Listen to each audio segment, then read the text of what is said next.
My name is Amara. I'm 36 years old, and I was born in Marrakesh, a bustling coastal city in North Africa, where the sun beats down relentlessly and the sounds of daily prayers drift through the narrow streets 5 times each day. I grew up surrounded by privilege and tradition. My father owned a network of textile businesses that extended across several countries, while my mother spent her time entertaining other women from prominent families. From my earliest memories, I was taught that a woman's worth was measured by her obedience, her modesty, and her unwavering devotion to our faith. Everything in my world shifted when I was only 16 years old. My father returned home one afternoon from a business conference in the capital with news that sent my mother into tears of joy. A marriage proposal had arrived from a politically powerful family. Malik ibn Rashid, a government minister with royal connections, had noticed me at a charity gala 6 months earlier and wanted me as his wife. I barely remembered that evening. I had been dressed conservatively, spoken to almost no one, and stayed close to my mother's side the entire time. Yet somehow, in those few hours, I had captured his attention. My father's voice trembled with excitement as he shared the news. "Amara," he said, his eyes gleaming with pride, "this is the greatest honor our family could receive. You will marry into the highest circles of society. Our family's legacy will be secured forever." I had never met Malik. I had never exchanged a single word with him. But in my world, a girl's preferences were irrelevant. Marriage was a contract between families, an exchange of status and security, and I was simply the asset being transferred. 4 months later, I found myself in an opulent ballroom, wearing a wedding gown so heavy with embroidery and jewels that I could barely stand. My face was obscured behind layers of elaborate veiling. I struggled to breathe through the thick fabric. Malik was 28 years older than me, a tall, imposing man with graying temples and a severe expression. When he looked at me, his eyes were cold and appraising, as if evaluating a piece of property he'd just acquired. I was his second wife. His first wife, Lila, had borne him 3 daughters but no sons, so he needed another woman to continue his lineage. Life in Malik's estate was like existing in a gilded prison. I had every material comfort imaginable, but none of the things my heart truly craved. Servants attended to my every need, dressing me in designer clothes from European fashion houses and adorning me with jewelry worth more than most people earned in a lifetime. Yet Malik treated me as if I were invisible unless he required something from me.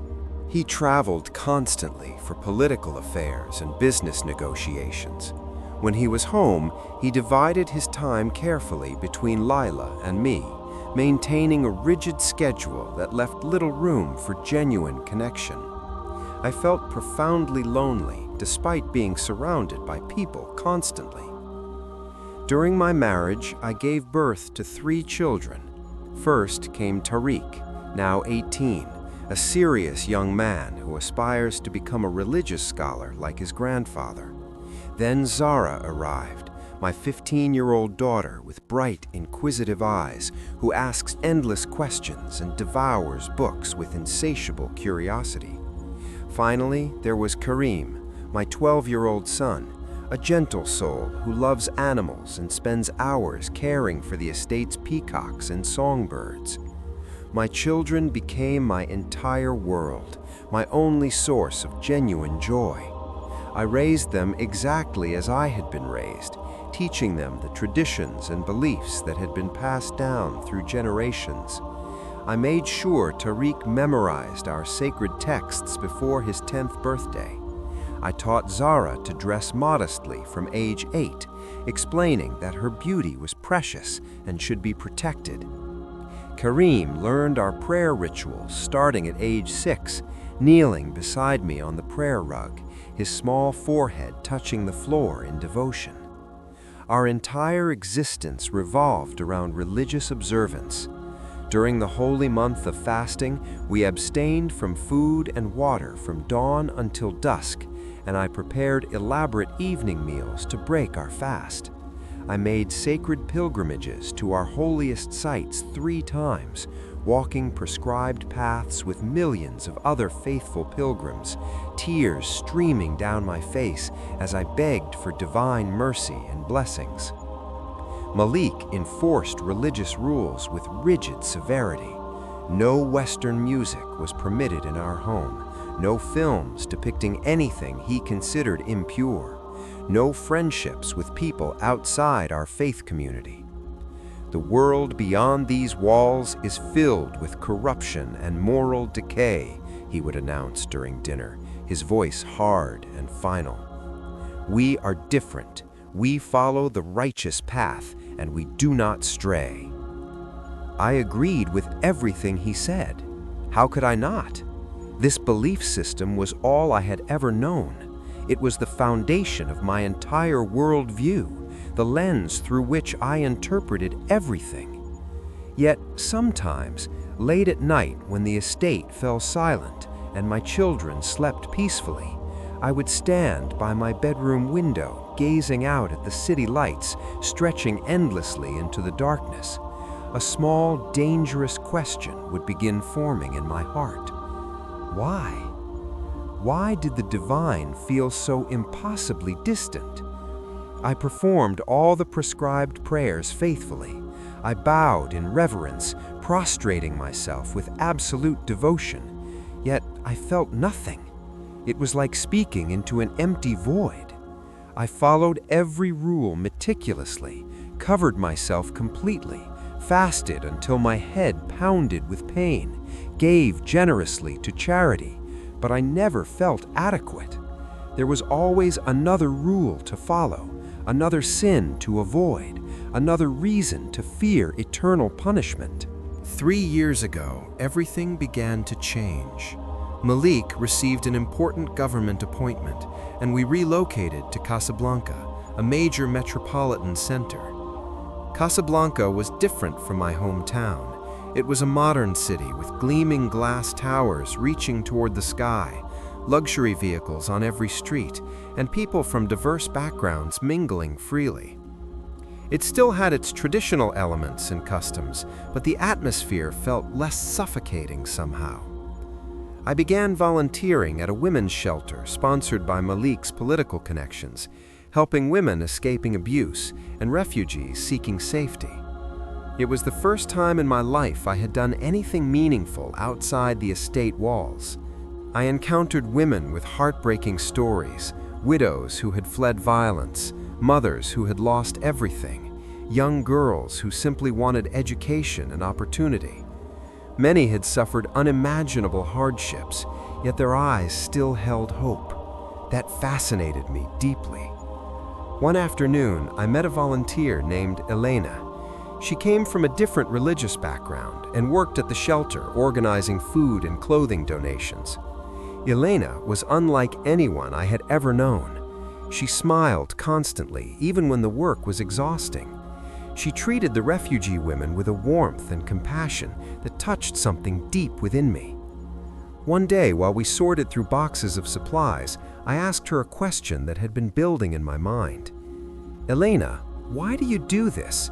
Why do you help these women when they come from such different backgrounds than yours? She paused, holding a child's blanket in her hands, and looked at me with eyes full of genuine warmth. Because I was taught that love transcends all boundaries, Amara. The divine doesn't make distinctions based on where we come from or what we believe. Each person is infinitely precious. Her words confused me. My entire life I had been taught that people outside our faith were lost, that they had strayed from the true path. But Elena didn't seem lost. She seemed peaceful, a peace I had never experienced. I began thinking about what she said, but I told no one. I couldn't. If Malik discovered I was discussing alternative spiritual perspectives, he would immediately pull me from the shelter. I pushed those thoughts to the back of my mind and continued my carefully structured life. Then, on the evening of Monday, September 18th of last year, everything changed forever. It was an oppressively humid night in Casablanca, the kind of heat that clings to your skin uncomfortably. I had spent the day at the shelter and was returning home in my car with my driver, a man named Hassan. My head ached from exhaustion, and I longed for a cool shower and time with my children. Hassan was driving along the main highway when suddenly there was a horrifying sound. A truck approaching from the opposite direction lost control, crossed the median barrier, and slammed directly into the side of our vehicle. The impact was so violent that I felt my body thrown sideways, the seatbelt cutting into my chest like a blade. I heard glass shattering, metal crunching, and then nothing. Everything went black. At first, I felt no pain. It was as if I were floating, weightless, like a feather drifting on a breeze. I opened my eyes and found myself above the highway, looking down at the scene below. I saw my car completely destroyed, smoke billowing from the engine. I saw my body still in the back seat, my head tilted at an unnatural angle, blood streaming from my scalp down my neck. Emergency responders arrived, shouting urgent commands, trying to extract me from the wreckage. A paramedic was saying, "She has no pulse. We need to get her to the hospital immediately." Hassan was slumped in the front seat, his face covered in blood, but he was breathing. He was alive. I wanted to scream, "I'm here, I'm fine," but no sound emerged. Nobody could see me or hear me. I felt a strange calmness that made no sense given the circumstances. I thought about my children. Who would care for Zara? Who would comfort Karim when he had nightmares? Who would guide Tariq into adulthood? My heart constricted with overwhelming sadness. But then something shifted dramatically. The air around me became intensely cold, a cold that penetrated to my very core.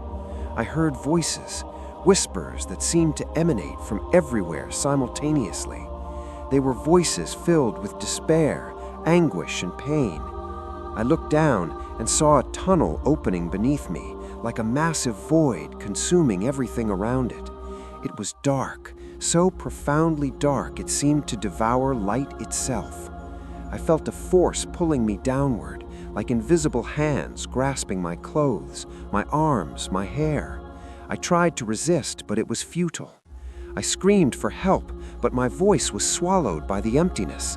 The tunnel consumed me, and I began falling faster and faster. The whispers transformed into screams, hundreds, thousands of voices crying in torment. The smell was nauseating, like burning flesh mixed with sulfur. My stomach churned violently, but I couldn't physically react. I fell for what seemed like an eternity, until finally I crashed against solid ground. The pain was immediate and excruciating. My knees struck sharp, scorching rocks. I lifted my head, and what I saw made my blood freeze. I was in a place of absolute suffering. There was no doubt. The ground was cracked and blackened, with crimson and orange flames shooting through the fissures like blood from an open wound. The heat was unbearable, searing my skin even without direct contact with the fire. The sky above was thick black smoke that moved as if it were alive. Everywhere there were souls, people screaming, running, trying desperately to escape the flames that pursued them relentlessly. I saw a man chained to a rock, his hands melting while he screamed for mercy. I saw a woman with her face covered in burns, her eyes just empty black sockets, weeping uncontrollably. I stumbled forward, my feet slipping on the hot ashes. "I can't be here," I whispered to myself. "I did everything right. I prayed faithfully. I fasted. I made pilgrimages. I covered myself modestly. I followed every rule. Why am I here?" Then I heard a voice I knew intimately, a voice that made me stop in place, my heart nearly stopping. "Amara, my granddaughter." I turned and saw my grandmother, my beloved Nana Fatima. She had died 6 years ago, a devout woman who had lived her entire life in dedication to our faith. She was known in our family as the spiritual foundation, always reciting sacred texts, always teaching the children about righteous living. But now she was here, in this place of suffering. Her body was covered with burns, her skin peeling away in strips. Her modest covering was gone, her hair scorched. Flames licked at her legs and arms, and she was crying tears that evaporated before they could fall. "Nana!" I screamed, running to her. "What happened? Why are you here? You were the most devoted person I knew." She reached out with trembling hands and grasped my arms. Her touch was like hot iron searing my skin, but I couldn't pull away. "Amara," she said, her voice broken and desperate. "I was wrong. We were all wrong. The path we followed, it wasn't the true way. I spent my entire life believing something that wasn't complete. I pointed everyone in a direction that led here. I taught my daughters, my grandchildren, everyone in the family, saying our tradition was the only truth, but now I'm burning for it." I shook my head violently, tears filling my eyes. "No, Nana, you're confused. Our faith is true. The divine is merciful. You wouldn't be put here." She pulled me closer, her nails digging into my skin. "Listen, Amara, there is another way, a better way, a complete way. I rejected this my whole life. I dismissed those who spoke of it, but now I see the truth, and it's too late for me." Her words struck me like lightning. Before I could respond, a dark shadow moved behind her.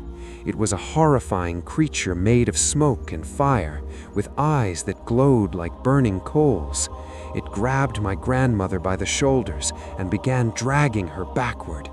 "No, Amara," she screamed, fighting against the creature.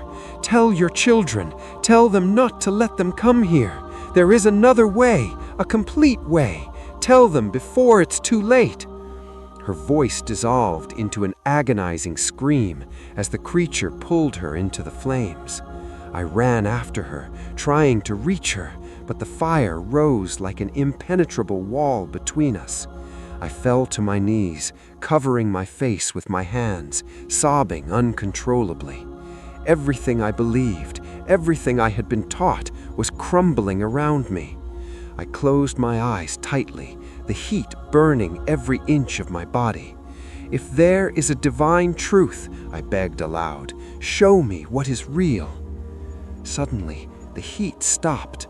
The screams disappeared. I opened my eyes slowly, and I was no longer in that place of suffering.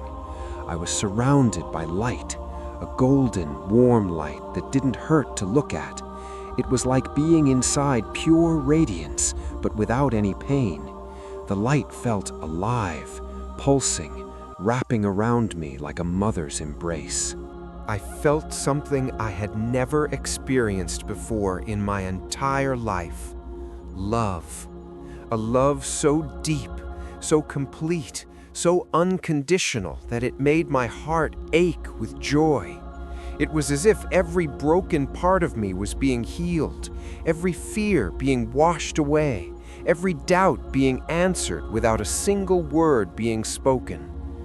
I looked around and saw someone walking toward me through the light.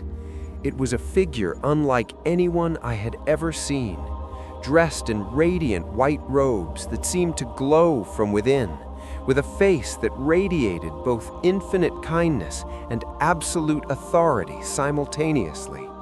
The eyes were deep, filled with compassion and understanding, and when they looked at me, I felt completely known.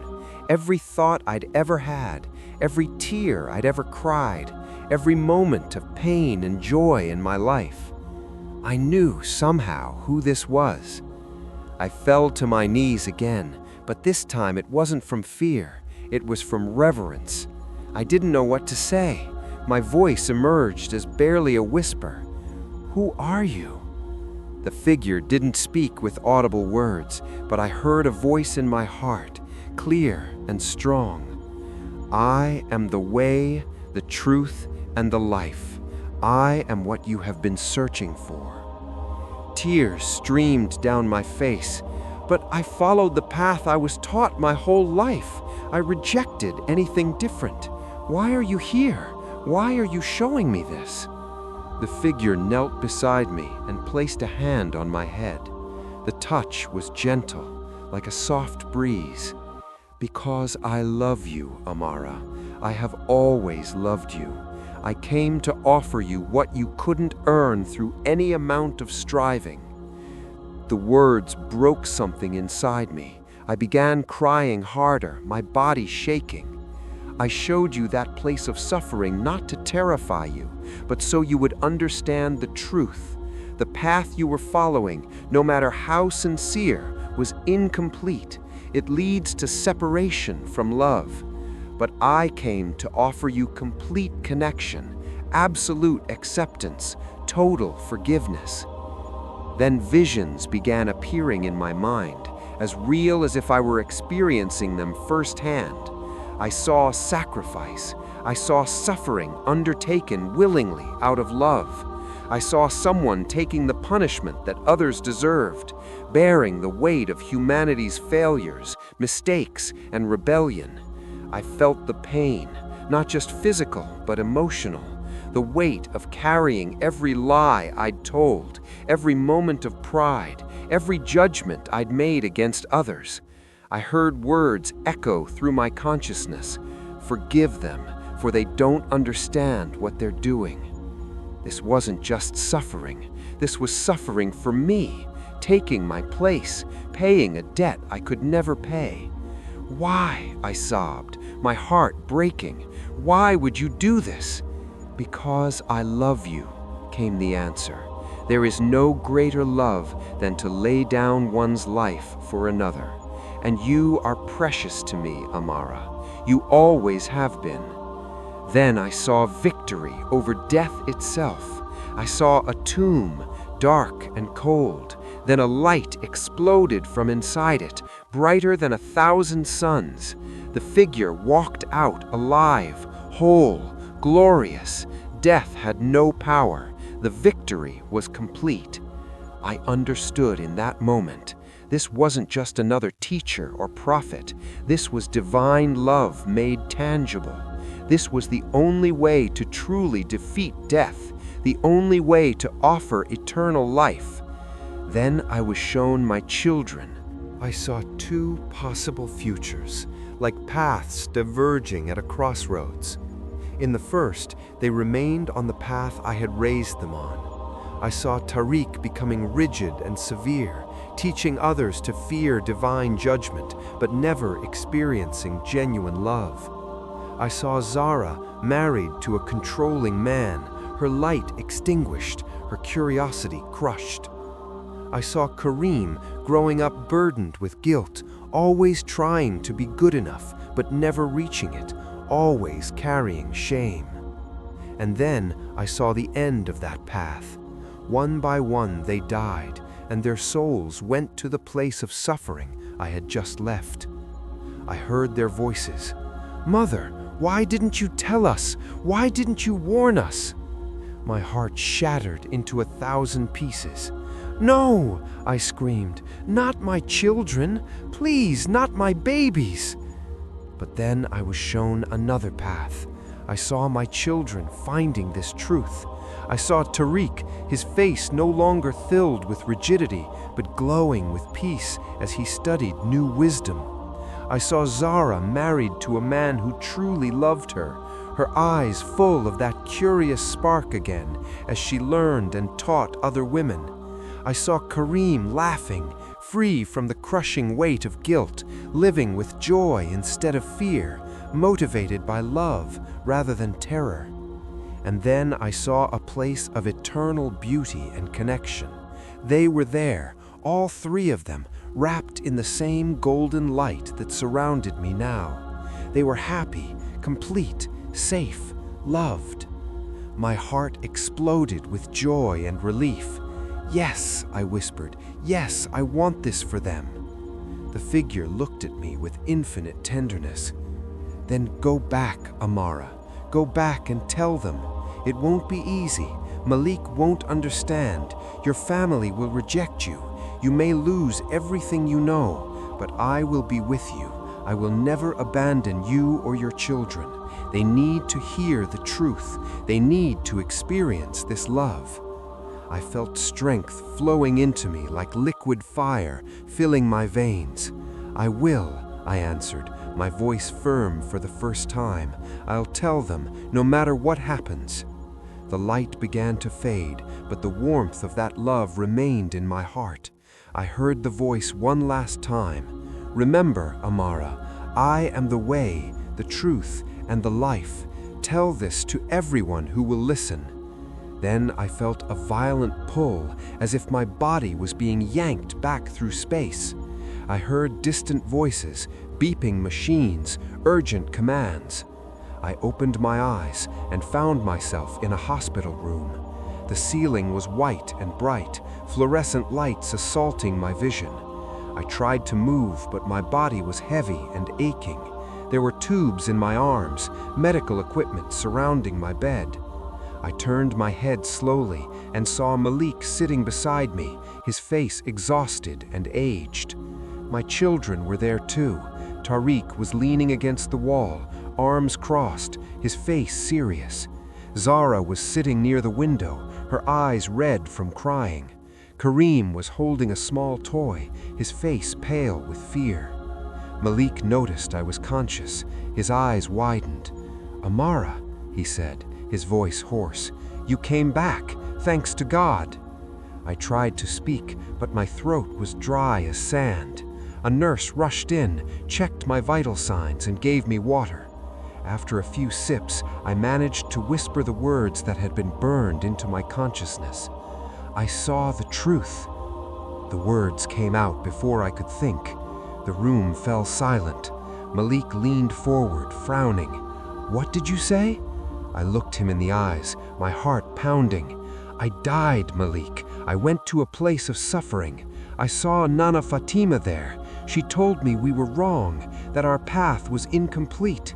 Then I encountered divine love, real, complete, unconditional love. I was shown the truth. There is another way, a complete way to connect with the divine." Malik's face turned red. He stood abruptly, his chair scraping loudly against the floor. "Stop this," he said, his voice low and dangerous. "You hit your head. You're confused. This is madness." I shook my head, tears streaming down my face. "It's not madness, Malik. I experienced it. I felt it. This truth is real, and it can save you too. Save our children." Tariq stepped forward, his face tense. "Mother, how can you say this? You're committing blasphemy against everything we believe. This is forbidden. You'll be condemned for this." I looked at my son, my firstborn, and my heart ached. "Tariq, my dear, I went to that place of suffering. I saw it, and the only way to escape it is through this complete truth. It's not just another teaching. It's divine love made tangible, offering us what we could never earn ourselves." In the following days, Malik brought religious leader after religious leader to counsel me, to pray over me, to convince me I was delusional. But I couldn't deny what I had experienced. Finally, with help from Elena and a network of people who understood, I escaped to a neighboring country. I left behind everything: the estate, the wealth, the status, the security. But I found something infinitely more valuable. I found truth. I found peace. I found unconditional love. 3 weeks ago, I received a message from Zara. "Mother," she wrote, "I've been researching what you told us in secret. I feel something real stirring in my heart. I think there might be truth in what you experienced, but Father found out. He's arranging my marriage to a cousin to correct me. I'm terrified." My heart filled with both hope and fear. I'm sharing my story now so others will know. There is a complete truth beyond what tradition teaches. There is unconditional love waiting to be discovered. Don't wait until it's too late. Pray for my daughter, Zara. Pray she'll be free to choose her own path. No matter what comes next, I know that love I encountered is with me. And one day, I'll see my children again, not as prisoners of tradition, but as free souls who have discovered the same truth, saved by the same love. The journey continues, and despite everything I've lost, I've gained something that cannot be taken away. I've gained hope. I've gained freedom. I've gained a connection to the divine that is real, personal, and transformative. And that makes everything worthwhile.